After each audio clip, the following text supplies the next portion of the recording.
வணக்கம். நான் உங்களில் ஒருவன். இன்னைக்கு நம்ம பார்க்க போற இடம் திருநெல்வேலி மாவட்டத்தில் உள்ள நெல்லையப்பர் கோவில் உள்ள ஆயிரங்கால் கல்தூண் மண்டபத்த தான் பார்க்க போறோம்.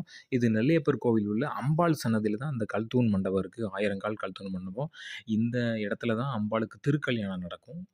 பின்னால சிவன் சன்னதி, இடது பக்கம் உச்சிஷ்ட கணபதி, அ உருவ சிலைய நம்ம பார்க்கலாம். அ ரொம்ப அருமையா இருக்கும். திருக்கல்யாணம் நடக்கும்போதெல்லாம் ஜே ஜேன்னு இருக்கும் பார்த்துக்கோங்க. அதாவது அப்பல்லாம் அதாவது இப்போ ஏதாவது வெள்ளங்கள்லாம் வந்துச்சுன்னா, பக்கத்துல உள்ள கோயிலுக்கு போய் மக்கள போய் தங்க வைக்கிறாங்கல்ல, அந்த மாதிரி தான் அந்த காலத்துல போர் எதுவும் நடந்துச்சுன்னா, மக்கள கொண்டு வந்து இந்த கோவில்ல, இந்த மண்டபத்துல தங்க வைப்பாங்களாம், அப்படின்னு ஒரு வரலாறு இருக்கு. அ இப்போ ஒரு இப்போ ஒரு 1 வருஷமா தான் இதெல்லாம் தொறந்திருக்காங்க. ஏன்னா 3 வாசல தொறந்ததுனால, இந்த ஒரு வாசல் பகுதியில வந்து இந்த ஆயிரங்கால் கல்தூண் மண்டபம் இருக்கிறதுனால நம்மளால பார்க்க முடிஞ்சது. இல்லன்னா வருஷத்துக்கு 2 ட்ரிப் தான் இந்த மண்டபத்தையே தொறப்பாங்க பார்த்துக்கோங்க. அதனால நீங்க வரும்போது கண்டிப்பா பாருங்க.